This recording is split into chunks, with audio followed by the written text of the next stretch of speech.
Missed an episode of your favorite podcast? Choose from over a decade of content in our archives, not just the latest episode. All free at GCNlive.com. This is your call to action. Get prepared, America.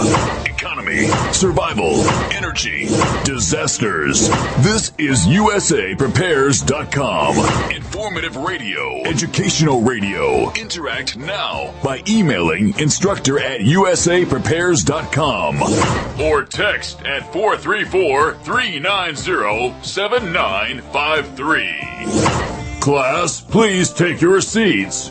Now, your instructor, Vincent Finelli. Everyone all set, cocked, locked. Here we go. Your dial set correctly to USA Prepares. We're delighted you're in class with us today. Nathan is engineering the broadcast in Minnesota. I'm Vincent Finelli. Dr. Richard Allen Miller's with us. DocRam.com, DocRam.com. Welcome, Rick. Welcome to the wind-up. Good morning. Here's the home run. Yeah, the wind-up. Hey. I lost a day yesterday. I couldn't believe it. I had a radio on Wednesday, and I called in, and nobody was there. Hey, I wasn't going to say it, but you mentioned it. That was really funny because I was on the air, and I saw the phone light up, and I saw the caller ID, Richard Allen Miller. I thought, must be serious. Rick's calling, and I was unable to take the call, but Mrs. Finelli did. Yeah, she straightened me out, and I'm so glad you never told anybody, including me, and I called if she was okay. Taking her to the hospital because she's had a second bout of pneumonia. That's scary. Well, it looks like pneumonia, when you get a second bout of it, that's when it kills people. Yeah. Well, she's had a couple bouts of it, and she's fine now. And I've had a couple bouts of it, and I'm getting better. I'll tell you what, it is. You're right. It's a killer. It's a killer. Well, it's the one that you have something that's wrong with you, but it's always pneumonia that takes you down. Yeah. It's absolutely no fun. And well, I wanted to ask you about this. So Stephen Hewer is one of our instructors, and he suggested that I try one of his products called colostrum, and bovine colostrum from mama cows. Of course, we've got a lot of mama cows around here, but he has it in a powdered form. I've got to tell you that I believe it's absolutely working to rebuild my immune system from all the antibiotics. Yeah, what's in it? It's just colostrum. Oh, colostrum. Yeah. Colostrum. Colostrum is enzyme. It's an enzyme factor that I put in pharmaceutical mushrooms to make them act as a antibiotic substitute.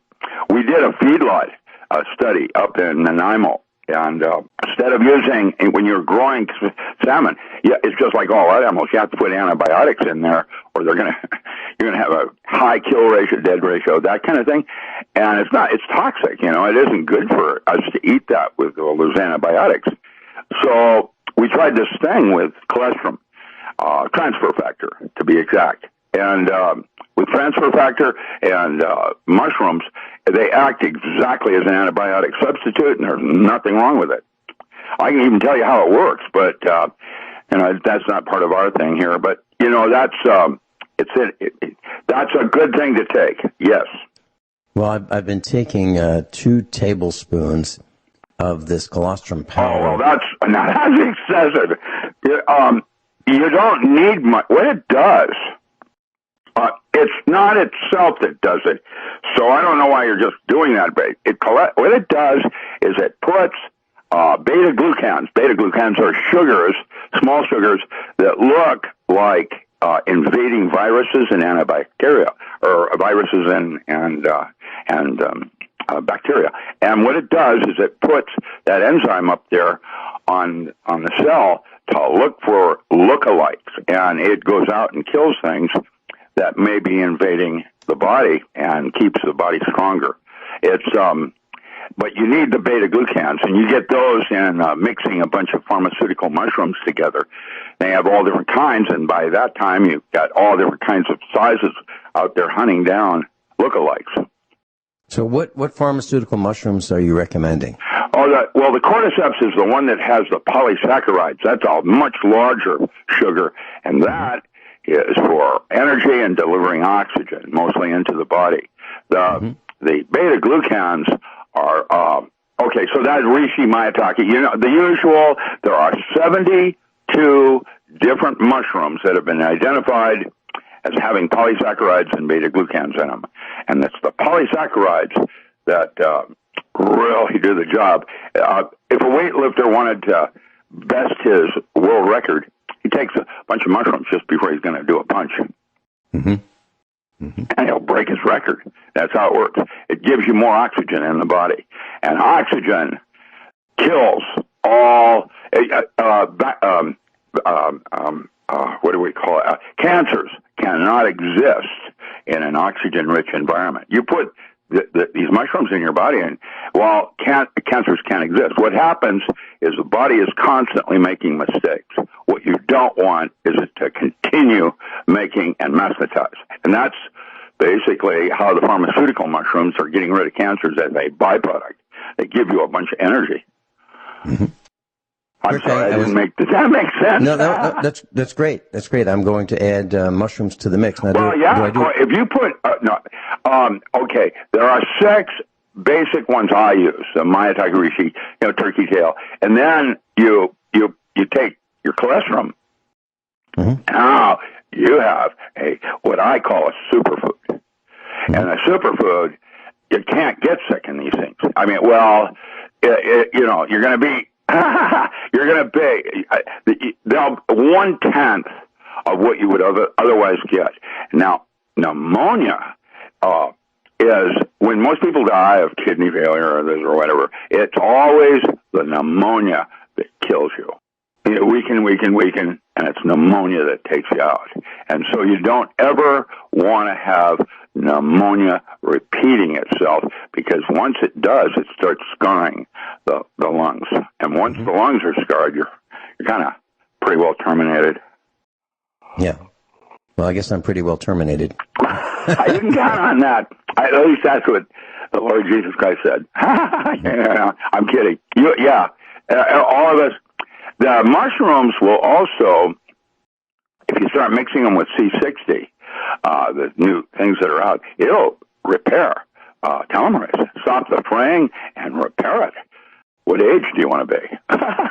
Well, I'm taking C60, carbon 60, and of course. Well, then you're going to be in pretty good shape. That means you're probably going to be around for at least another 40 years. Well, Rick, the interesting thing is, as a result of whatever I've been doing, I got fired by my doctor. Listen, today's broken. It's wrong. My doctor was going to fire me. Why? Why did he do that to you? You wouldn't take his meds? Well, no. I did everything that I was told to do, including this invasive torture. And when I say torture, I mean torture. When they strap you down to what is akin to a waterboard, and I'm not exaggerating. They strap you down, your legs are strapped down, your chest is strapped down, your arms are strapped down, your head is strapped down, and then they stick this ring, like a napkin ring, in your mouth, and the only thing you can do is sweat and maybe blink. And but you can't move, you can't say anything, you can't go, no! And you are semi-conscious when they do this, and they put a camera down into your lungs, which is uncomfortable. And I've even done that because I was told I had to do that. Well, I got to tell you, after all the torture, then because I turned 65, Medicare kicked in. I think the doctor is missing some revenue because of Medicare payments being lower than my previous insurance payments. I think that's part of it. But they told me, hey, colloidal silver, what do you do? iodine. You're doing iodine, colloidal silver, colostrum. You know about the blue guy. You don't want to turn blue. You don't want to. You got to be really careful with this colloidal silver. So I'm getting better, and maybe that's the problem. Maybe the problem is listen, when we're this age, doctors don't want to mess with you. What they want to do is put you on a script, so you have to come in every 4 months to renew, and it's a revolving cash register. And and one size does not fit all. My doctor cuffed me. That's what they do. When you go and see a doctor, they take your weight, and then they take your blood pressure. And mine, I came in, and mine was 151 over 84 or something like that.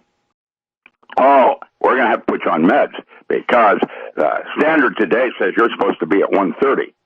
And I said, I can put it anywhere you want.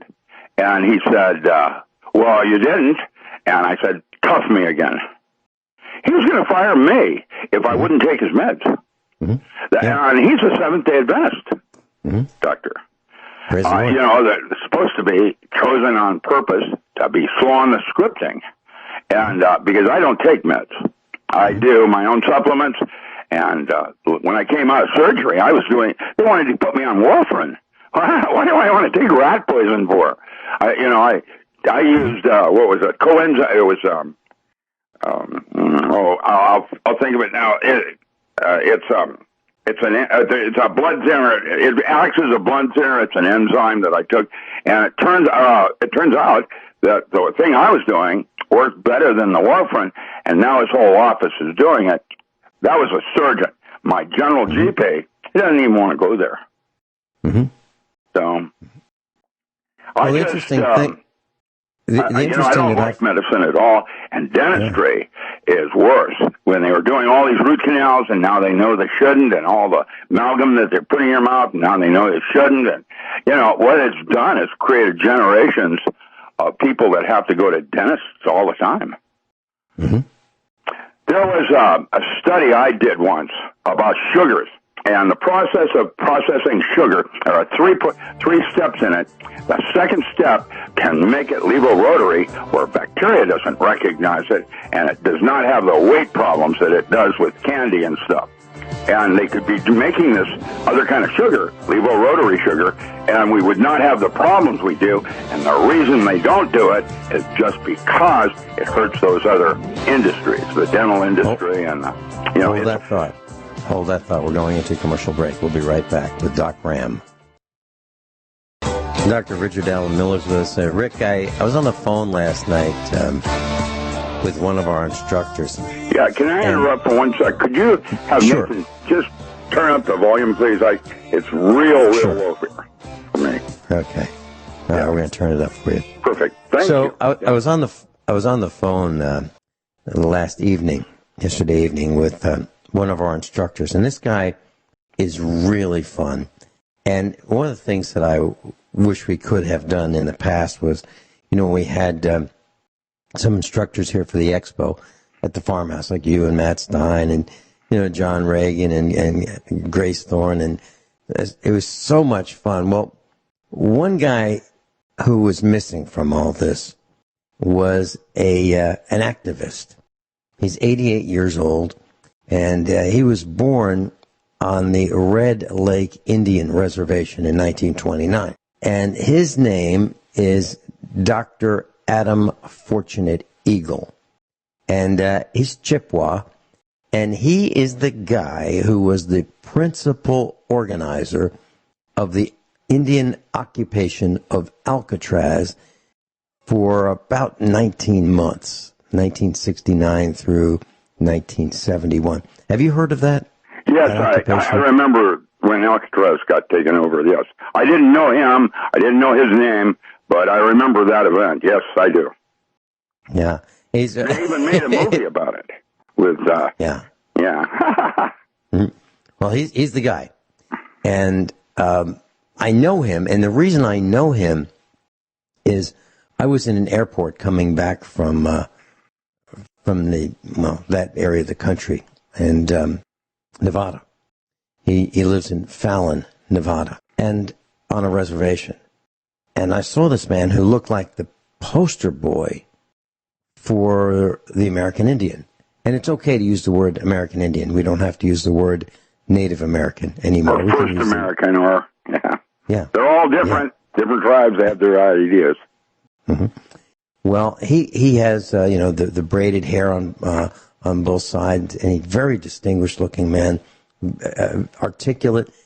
And so I sat next to him in the waiting area to, where you board the plane. Just before you board the plane, you wait for them to call you. And so I sat next to him and I said, are you an American Indian? He said, yeah. I said, well, I'm really sorry. I'm sorry for everything that we have done. Not me specifically. Apologizing for the world. Yeah. Yes. And he kind of smiled, and we rearranged our seats so we could sit next to each other on the flight. And he's been on the air with me a few times. He's absolutely brilliant. He's an author. He's been awarded a PhD. And he's gonna be on the air with us tomorrow. And I called him and asked him if he would share firsthand experiences of what we Westerners, the Englishmen, have done to the American Indians. You mean gold? That's all it's about, man. Money. Yeah. And I mean, we've slaughtered them. We've killed them. We've murdered them. We've chased them off their land. And they're just horrible. And we say, that's always up in the Dakotas, here in Oregon. All the Indian bands here have been totally fragmented. The only ones that still retain their medicine is up in Washington and Alaska. But all the ones down here, they're all lost because of gold. Mm-hmm. Yeah. And we've given them, we've taken all their land, and then we said, tell you what, we got a real sweet spot for you guys. You're going to love it. We got a couple square acres here, and you can live on that. I mean, that's the kind of things that we've done. Well, I know at Chippewa, I know Sun Bear and Robin, and they live up near Spokane now. And he's the one that wrote the book Walk in Balance. And it's just what they've done to the American Indian is just historically a tragedy. Wounded Knee was one of the last resorts where they took a stand to stop this nonsense.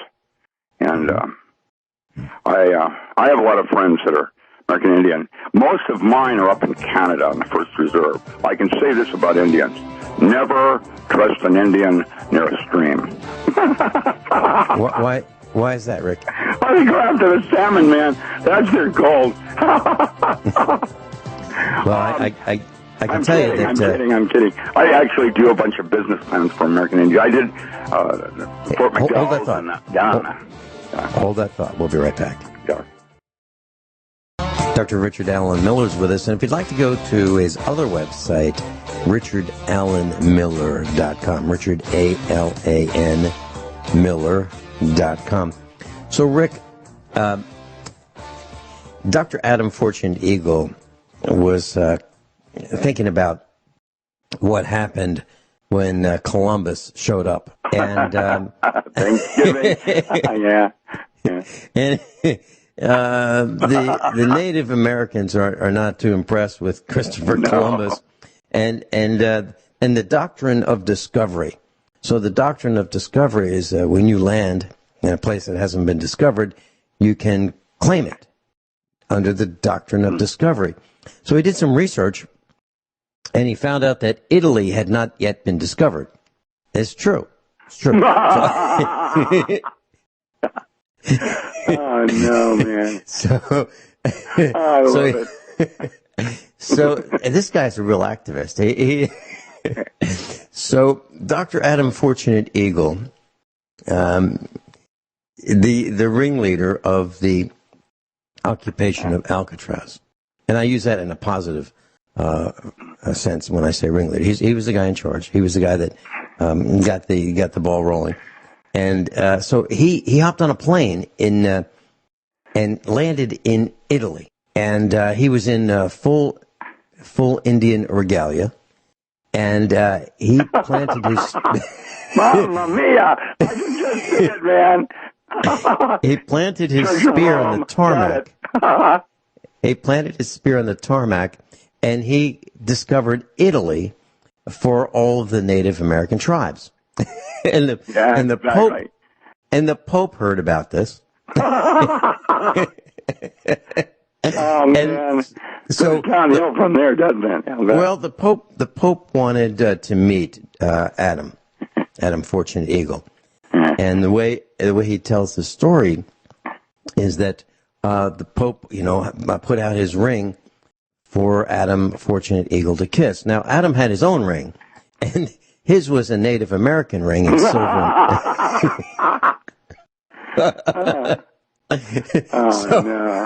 So the Pope, different bacteria. Yeah, that's right. An exchange of diseases. Well, really.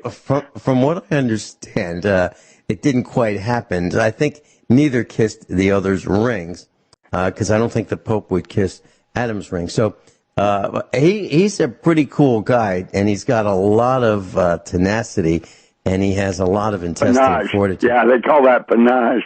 Yeah, go on. So I wish we could have all been in the same room with him, as well as, with you and Matt Stein and Grace Thorne and Ed Marvini and so many of our instructors here at the farm. He is an absolute hoot. So he's going to be on tomorrow. And I just wanted to mention that, he's... people don't know this, but I was a roadman for the Northern Cheyenne.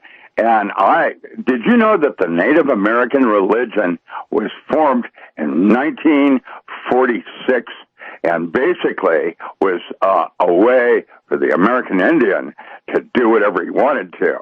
Gambling, drugs, whatever. It's a sovereign nation. It's not a old religion. It was brand new with peyote. Mm-hmm. The peyote down, in the Hoosh Holes way down in Mexico, but up in the American Indian, that whole thing was a political move. And to be able to do, the big casinos now, like the mafia does, and let's see what else. It's a lot of Indians have been really treated badly. You could go up to Nia Bay, and you could tell where an Indian lived by the way the junk in the yards and the. I remember going up there and I saw this car that ran into a tree and the door was open and the car was just left there for a week or two. I just, all crashed up. But interesting. It didn't used to be that. It didn't used to be. Well, they didn't have alcohol either. That's what they did it with. Yeah. And we really took advantage of our. Oh, ruined them.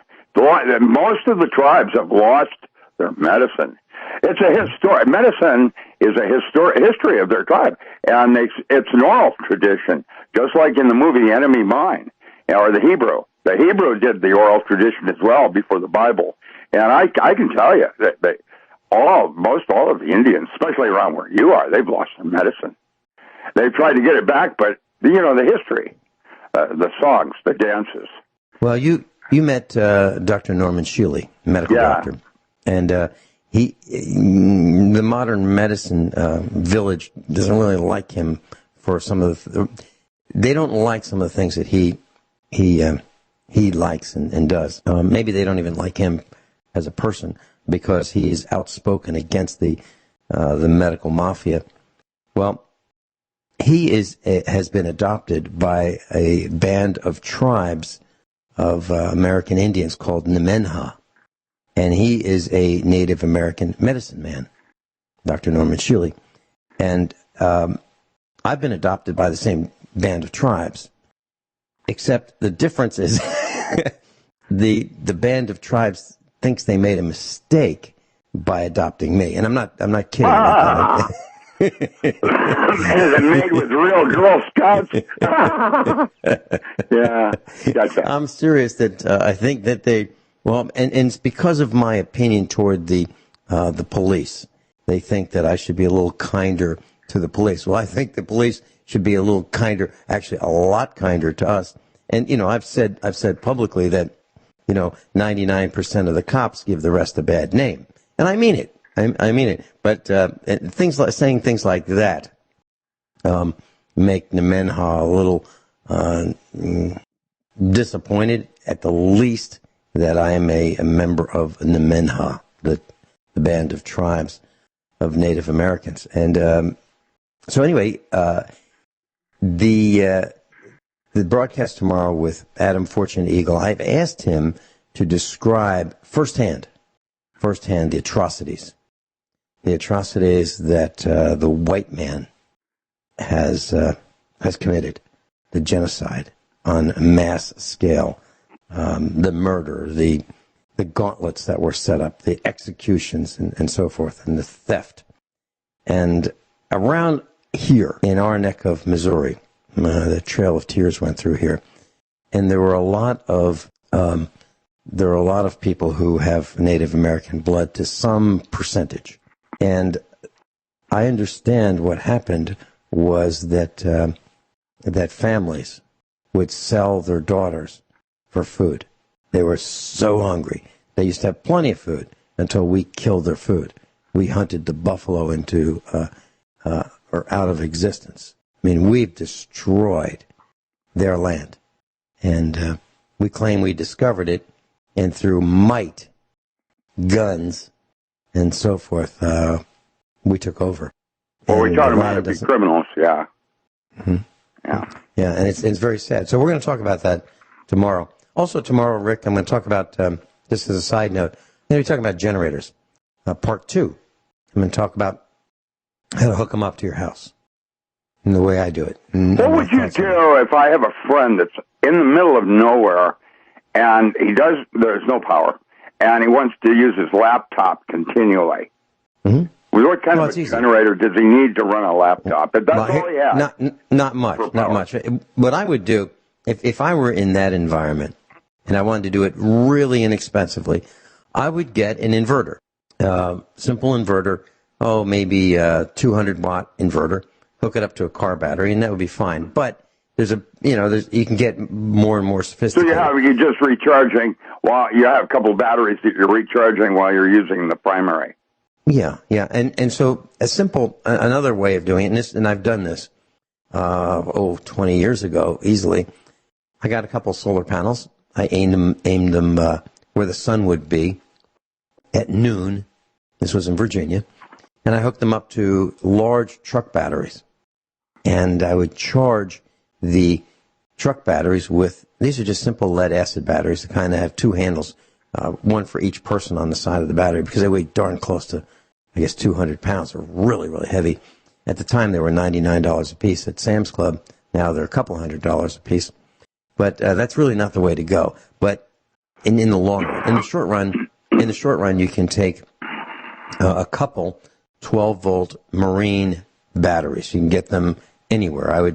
The lowest price is going to be the Chinese factory outlet, Walmart, and you get a size 27 or 31. 31 is a little bit bigger. And you charge them with solar panels hooked up to a solar charge controller. And you can run them in parallel, get two of them, run them in parallel. And you'll have a lot of current if the sun is shining. And a laptop takes very little current, very little. So you'll be able to do it with a couple deep cycle marine batteries, commonly available. An inexpensive charge controller, which you can get on eBay for about $20 to $30. A couple solar panels, which you can buy for about 50 cents per watt. And you get maybe 300 watts or 600 watts worth of them. And a little bit of wire. And you're good to go with an inverter, small inverter. And it will work. And it will do everything that he wants to accomplish. That's by the way, it's cloitinase. I was trying to remember the blood thinner option that I used over warfarin. It's cloitinase. So like one of the coenzymes. And you wanted, that'll thin your blood, and it's non-toxic, by the way. Just wanted to add that footnote there. Okay. And you asked about a senior moment. And you asked about a generator. Here's the problem with a generator. Generators have lots of moving parts. And literally, there is no less expensive electricity in anybody's neck of the woods in the United States than the grid. The grid is the least expensive way of getting electricity. When you go to solar panels, It's a really great way because they're quiet, don't make any noise, no moving parts, that kind of thing. When you get to a generator, you've got moving parts, you've got lubrication, you've got fuel, and it's a really expensive, short-term solution to generating electricity. I'll talk a little bit more about that when we come back, why I say it's short-term. Rick Miller's with us. I'm Ben Finelli. Dr. Richard Allen Miller's with us. Rick, you mentioned generators. And the reason I say that generators are a temporary solution is because they don't last very long. That's one reason. Number two, they use an enormous amount of fuel considering the current that they produce. So let me give you an example. So let's say you go to one of those big box stores and you buy one of those generators, and it's, let's say, $600 or $700. Well, typically they hold about a quart of oil and maybe a quart and a half. And when you start them up, they run at wide open throttle, just kind of like a lawnmower, push lawnmower. When you start that up, you wait a couple seconds, then it's wide open throttle. Well, wide open throttle would be like driving your automobile at wide open throttle. How often do we do that? Well, we don't. We don't do that very often. I mean, we might accelerate and wind out first, second, maybe third gear to get up to highway speed if we're on an entrance ramp to a highway. But under normal circumstances, we don't push the limits of our engines. Well, with a generator, we do. And with a lawnmower, we do.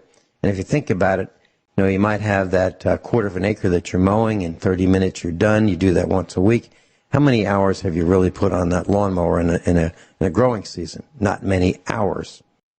Right? Well, with the generator, you're running at wide open throttle. And if you run it 24 hours a day, the life expectancy of a big box store generator is about 30 days. 30 days.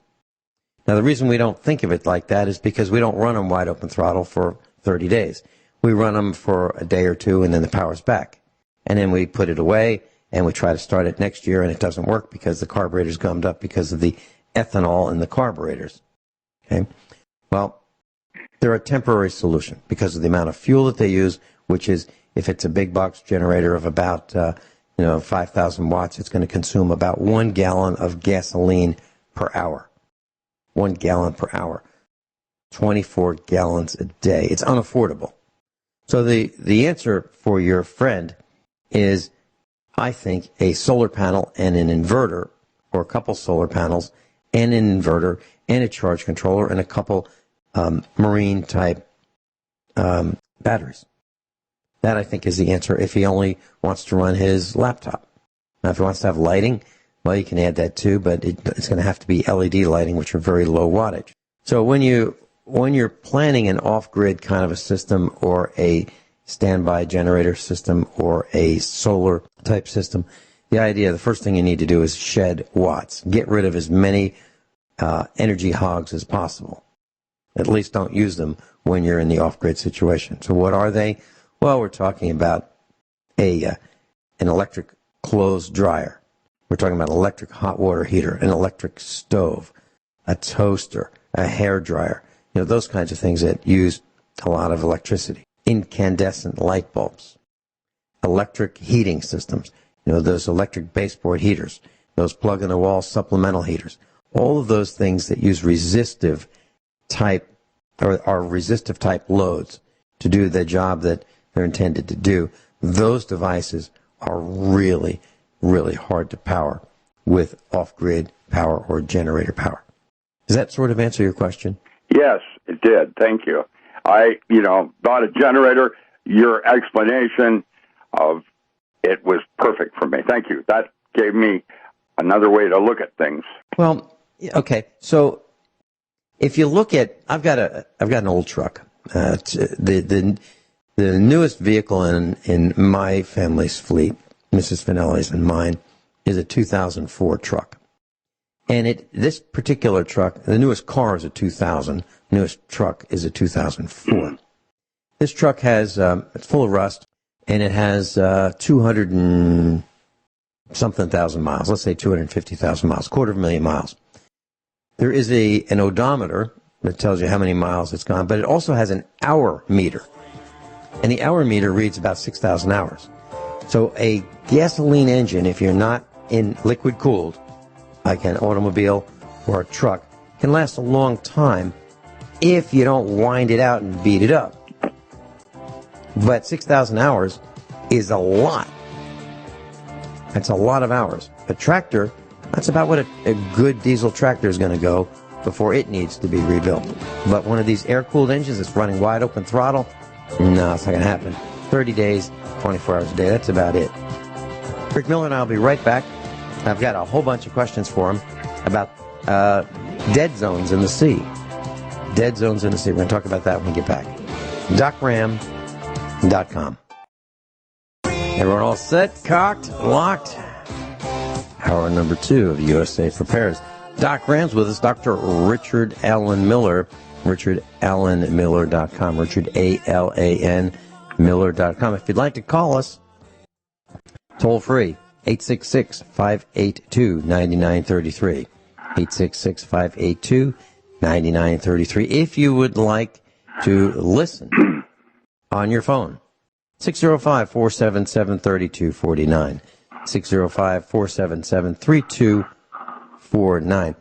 Doc Ram, I was reading about dead zones, which are hypoxic, low oxygen areas in the world's oceans, and caused by nutrient pollution from human activities. And how many of them are there? 405 have been identified. Back in 1949, back in 1960, there were about 49 of these dead zones. Of course, we've had world wars by then. We've had a couple world wars, right? And there were 49 of these dead zones. Now there are, that's in the 1960s, now there are 405 of them. Dead zones are where animals can't survive. Well, that's a different definition because there's lots of dead zones, including Fukushima.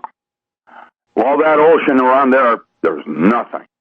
And it gets worse every day. And nobody is reporting it now because there's a gag order. Mm-hmm.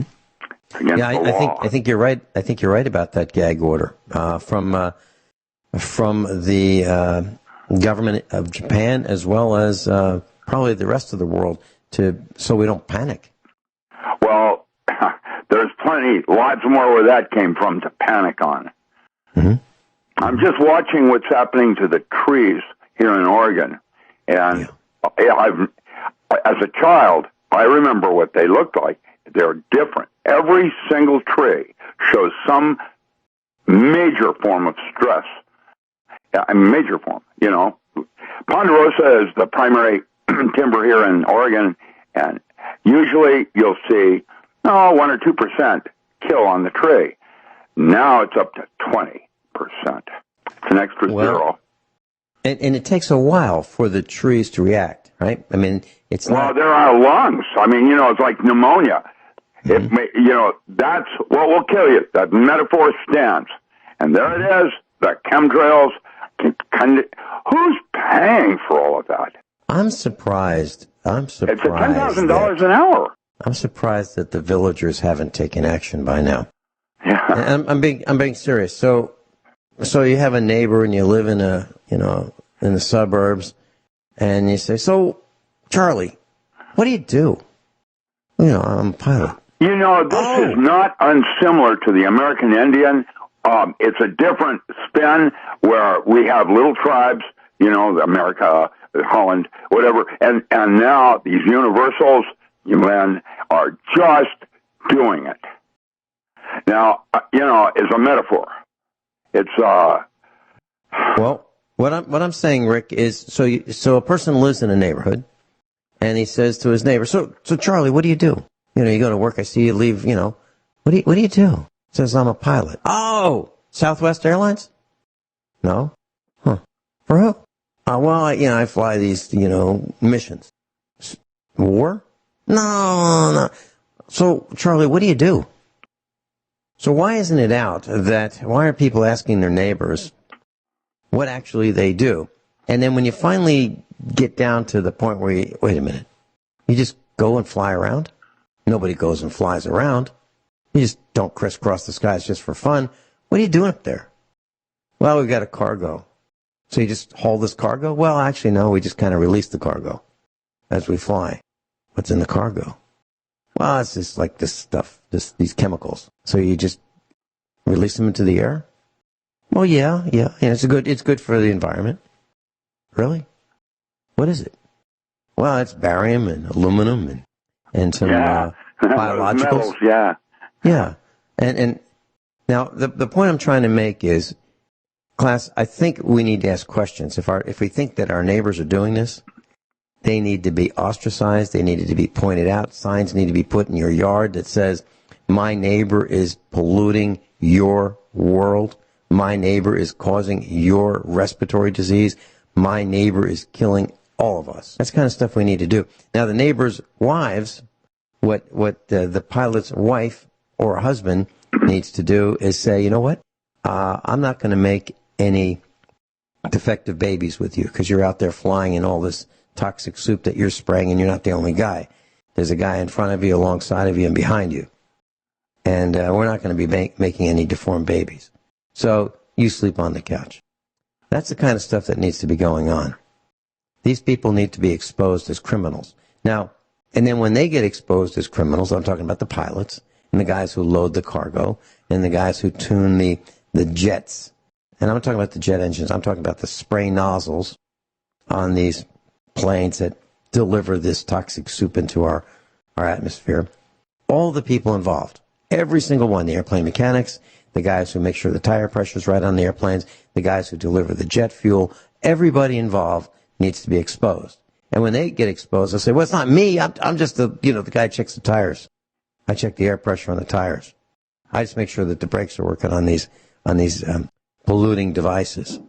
Well, then what happens is they say, it's not me, it's my boss. He's making me do it.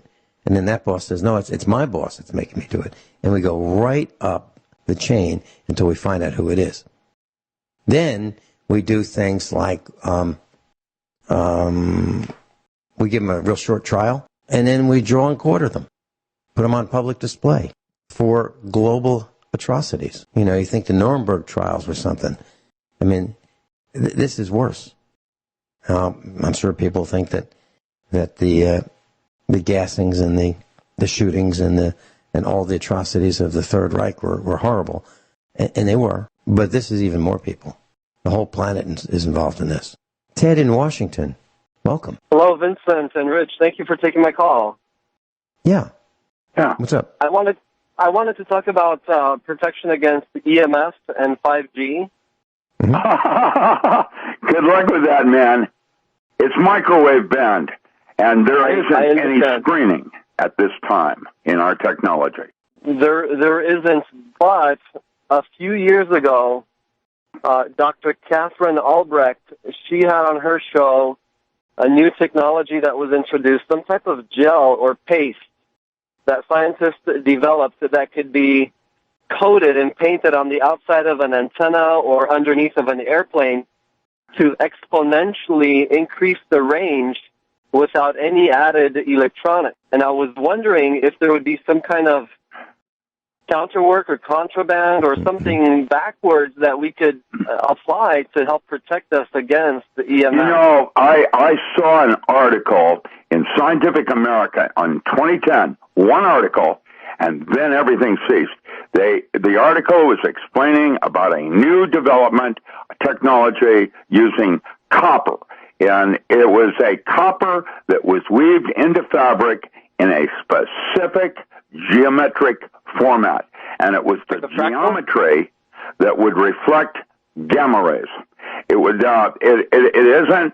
it wasn't opaque to gamma, but the geometry somehow caused a localized reflected particle that caused the gamma ray to be reflected, rather, bounced off of something.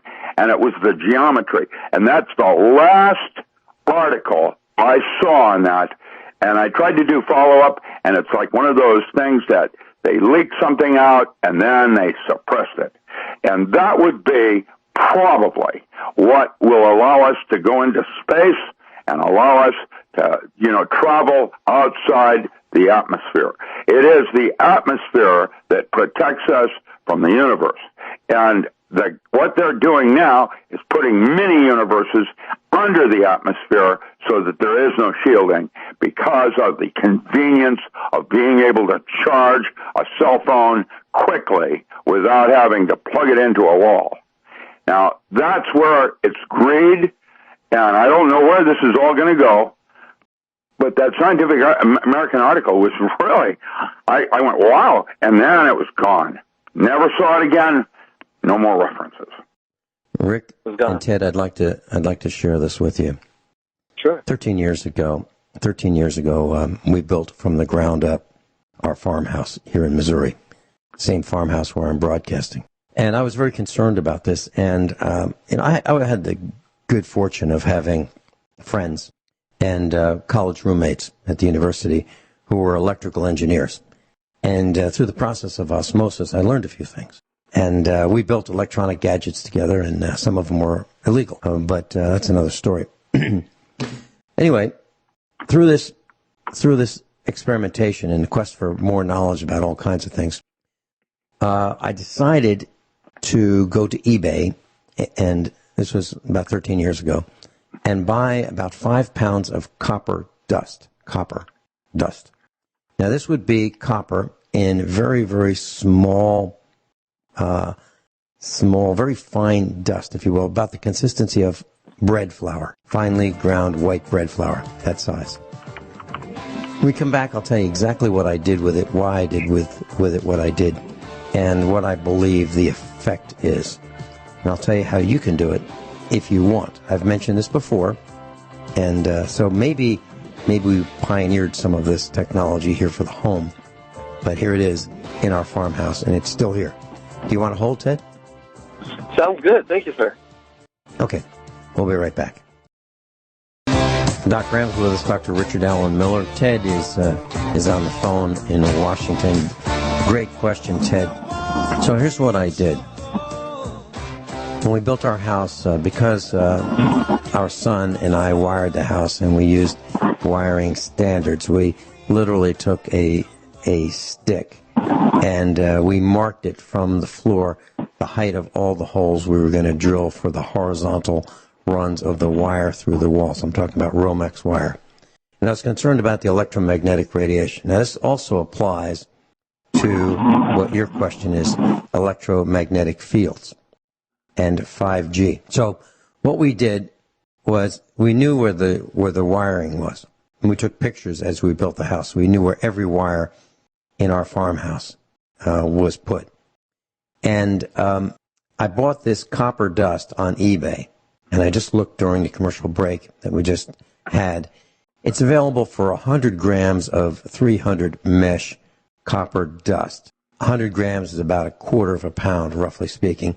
And it's $7.63 shipped from China. No tax, no extra shipping fees. So roughly $32 a pound if you wanted 4 times 100 grams, sold in 100-gram units. So I bought this copper dust and mixed it with the primer. And you have to keep stirring it because it settles to the bottom. It kind of turns kind of a greenish. So we used a standard white type primer, latex primer, and we painted the walls where the wires were run. And probably a 2-foot overlap on each side. So we know where they run in the bedrooms, and instead of painting all the walls, we just painted just where we know that the electrical AC wiring is, the Romex wiring. Now, another way which would have been better would be to run a BX cable, which is armored cable, but it's so hard to work with. So the compromise that I made was painting the walls with this copper dust in the primer. Now, here's what this does. It's good and it's bad. It will reflect the electromagnetic fields, the electromagnetic radiations, to a significant extent coming from the wires trying to come out through the walls. It'll reflect it back into the wall. That's a good thing. But if you've got electromagnetic radiation in the room, like a cell phone, it will reflect that as well into the room. So that's a bad thing. So what we do is we don't have cell phones in the house. We don't have these devices that transmit in the house that would cause us problems. So those are my thoughts. Now, what about the windows? Well, the windows are a problem. Now, the answer to that, I believe, I haven't done the research, but I believe the answer is what we used to have, aluminum window screens. Now, we have replaced aluminum window screens with these nylon-type window screens, and they do not reflect the electromagnetic radiation trying to get into our windows from the outside. It does not reflect the electromagnetic radiation or prevent it from coming in the house. Now, how do I know this works? When I was in California, we had a company, and one of our instructors, Bert Bertonis, and I worked together. And we made a really neat device. It was a very high-frequency converter. It would convert microwave frequencies down into the megahertz range, down to 70 megahertz, 70. And we built a box for this down converter, which was made out of aluminum and stainless steel machine screws, and it was very expensive just to make the box. Forget the electronics, just the box was about $42 or $47. And we thought, this is so expensive just to make the box that was the size of a pack of cigarettes that we needed to work on lowering the cost. So we built a plastic box, which cost us about $1.10, which was great in terms of economy for us and our customers, but it leaked electromagnetic radiation like crazy. So one of our other instructors who you met, Andy Gibbs, had the idea, let's take some aluminum dust and we'll mix it with the plastic that's going to be used to make this box, this plastic box, to replace the metal box. And let's see what happens. And we did it, and it dramatically reduced the amount of leakage of electromagnetic frequencies. So that back in 1980, I learned that you can do this. So I applied that same technique to our walls in our home. And if you want, I can continue this discussion a little bit more. Yeah, the tri-field meter is what he needs now to take a measure on what it is and what it changes to, so he gets the full money on what's about to happen. Ted, you want to hold? Yes, please. Let's continue. Yes, please. Dr. Richard Allen Miller's with us, and Ted from Washington is on the phone. Ted, I have a question for you. You don't have to answer if you don't like to. Actually, I have two questions for you. One question is, may I ask your age? Early 40s. Okay. And that's just as a curiosity. There's no right or wrong answer. I was just very interested on a personal level because your questions are outstanding. I'm impressed. Thank you, sir. I am. And you're taking interest, and you've gone through the steps to become involved in the class rather than just listen. You are becoming involved at a higher level, and I appreciate that. I have another question for you, and this is a question that I ask whenever I talk to someone off the air. I ask this question, but I think I'll ask it on the air. So at a great risk to me, Ted, how can we make USA Prepares better? What can we do? Excellent question. One strategy that I would suggest would be if there would be an available chat room live during the show where people can send in instant chimes, like a one. There is. There is. I And didn't know about that. Okay. Yeah, it's at gcnlive.com, and you just go to select USA Prepares as the broadcast, and you'll see that you can make comments. You can do that. Now, from my from my perspective, let me just describe where I am. I'm in a part of our farmhouse. It's a large room. I've got all these computers, and I'm looking at the computers. I'm looking at how the transmission is going, and I'm looking at the call screen. I'm looking at a lot of things. I'm looking at my notes. So I'm kind of busy because I'm really the engineer, if you will, at this location, as well as the producer, as well as the broadcaster. So those are the kinds of things. I'm really busy. And that's why it's difficult for me to, and I don't have the bandwidth, by the way, to be reading emails because I'll cut myself off if I do that because I don't have a lot of bandwidth out here in the middle of nowhere. But I will pursue your recommendation. Do you have any more recommendations? I do. I did try to text the other day when you were on the line with Gwyneth about police. And I never got a response. I'm not sure if that text. Yeah, I'll tell you why. That number is no longer valid. Okay. So I need to change that intro. Okay. So that number is no longer valid. That's why I didn't get it, because I didn't get it. Okay. And I don't have a cell phone. And I don't have a cell phone. Now, I would love to get rid of mine.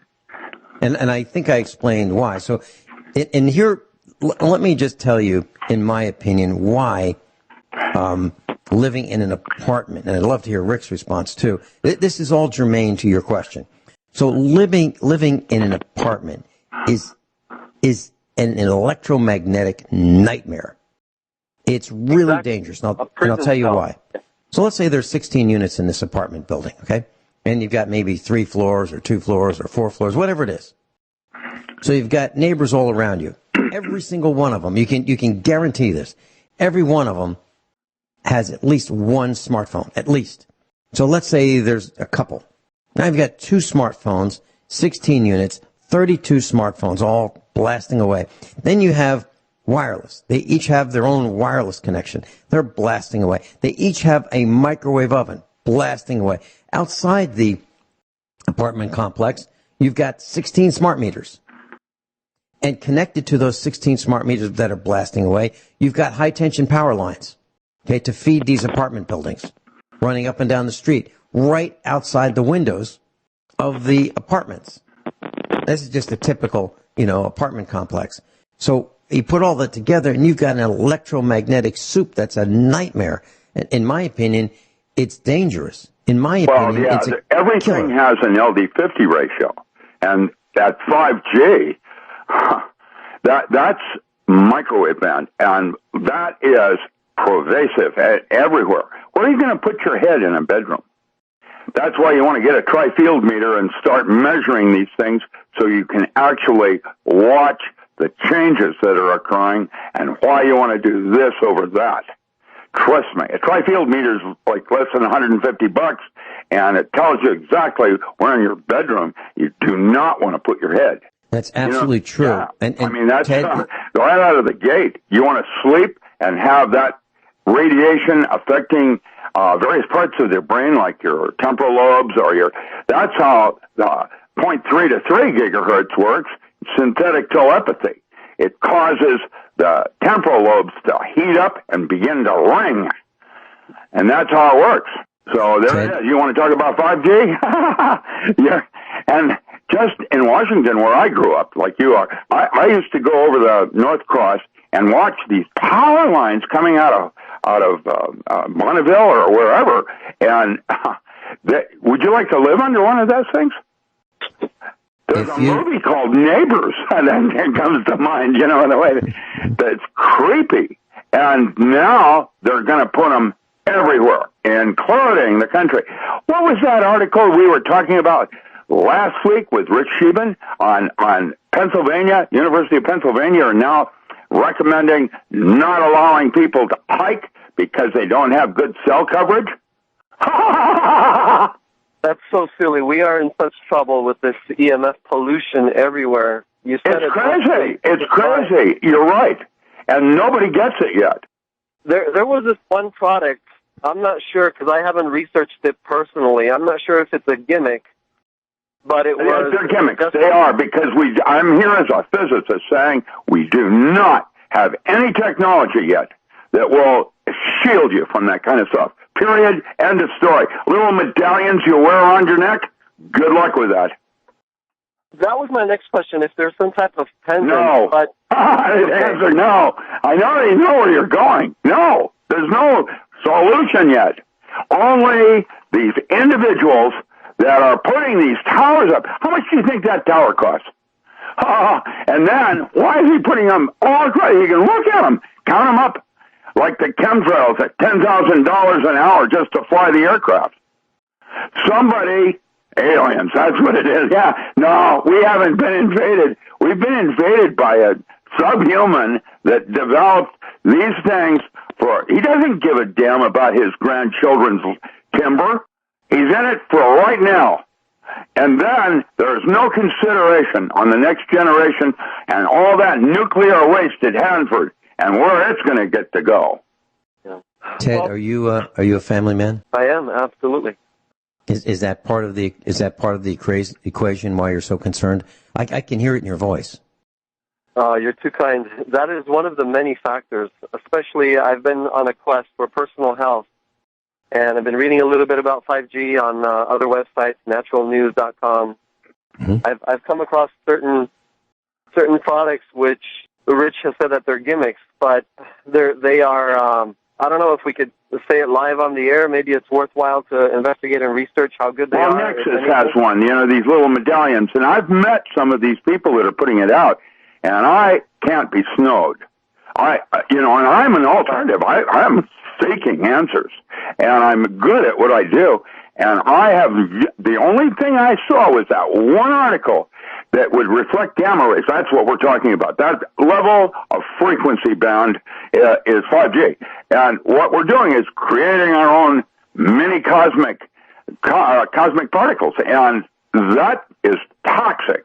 That's why we live out here on the rim in our galaxy. We're not down in galactic center. Down there, be so hot, nothing we understand as a life form could exist. Probably black goo.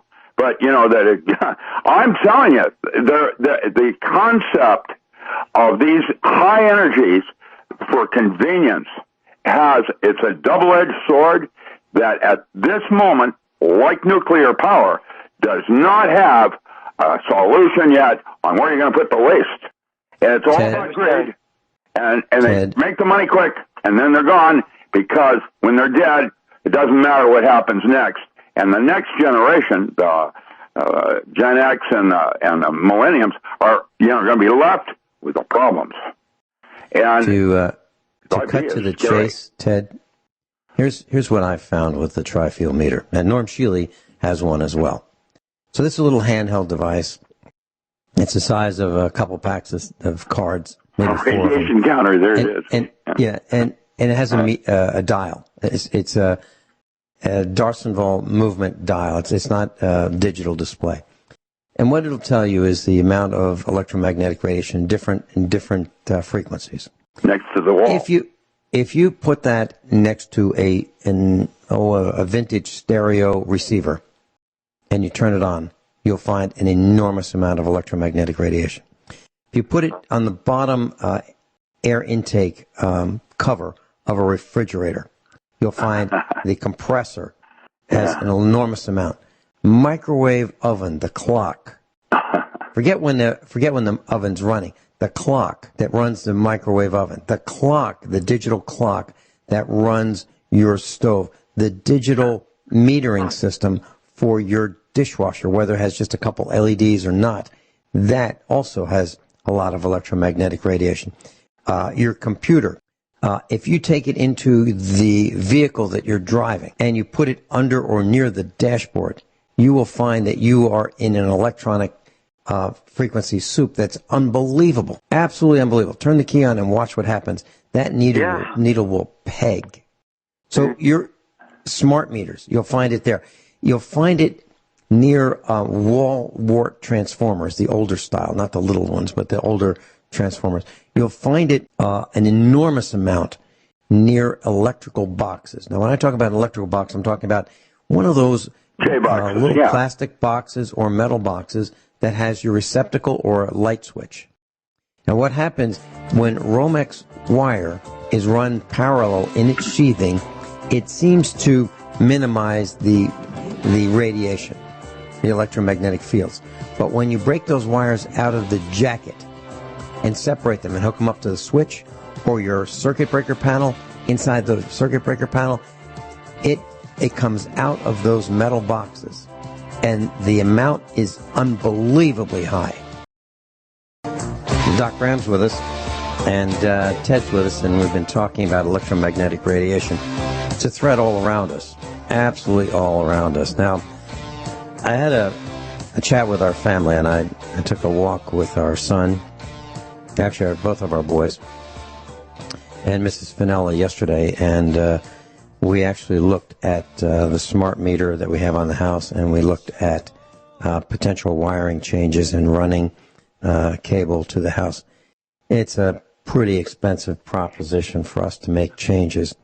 But I made the comment to our family that, when it all comes apart, it doesn't matter about the smart meter because all of those things can be rewired when it all comes apart.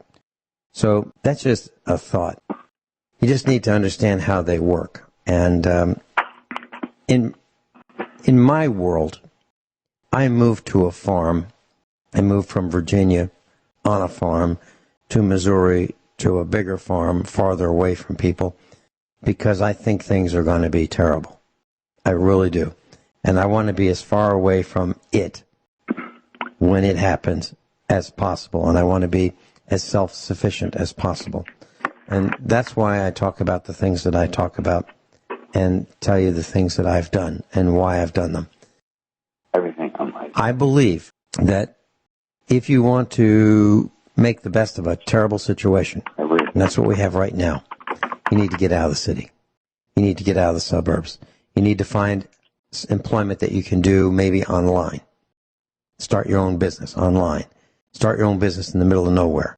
That's what I think you need to do. I think you need to get out of the harm's way. I agree, Vincent. I agree. Moving out of the city is the best thing to do. And what steps have you taken?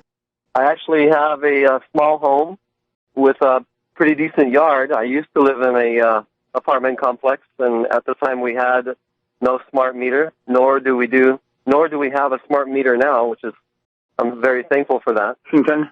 Where? Mm-hmm. Where do you live in Washington? Pierce County, just south of Seattle. My condolences. It took me 3 hours to go across town just to bury my father. I grew up in Seattle when it was a very cool place to live.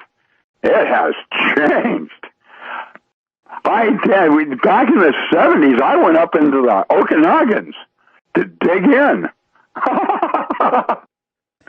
So, fortunately, Ted, I get to travel a lot, so it's been a blessing. Yeah. Go ahead. Yeah. Where do you want to be, Ted? Where do you want to be, and how do you want to be situated? Yeah, down deep. Yeah. I want to be on the edge of a mountainside with a creek running through my property with at least 10 acres and good neighbors to the side of me. Oroville. Go to Oroville. That's where you want to go, trust me. Orchard country. Up north. That's where I went. At Deer Park, Washington. That's out there in the middle of nowhere. Deer Park, Washington. That's exactly correct. You said you get to travel a lot. There it is. Yeah. And I remember, Rich, what you said a few shows ago. You said there's pretty much no escaping this G5 worldwide because it's coming everywhere. It's everywhere. And the worst part is everybody knows that it's not good. Everybody realizes it's not good. Why is it still happening? Indoctrination, and people. Majority of people, they're so sold with the convenience of cell phone. At the wheel, yeah. Until it's go back to analog, because if it's digital, it can be hacked. And in the meantime, I was looking for the tri-field meter. I will be buying one. I've already purchased.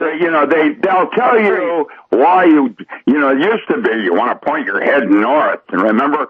And that all changed, man. It has nothing to do with natural electromagnetic fields anymore. It has to do with the fact that you are your own little solar panel. You're your own little microwave oven. That's our little enemy. That's why I keep tuning in to your show, Vincent, and like-minded shows like this for an education and for tangible steps. Something you can at least get a fear of, yeah.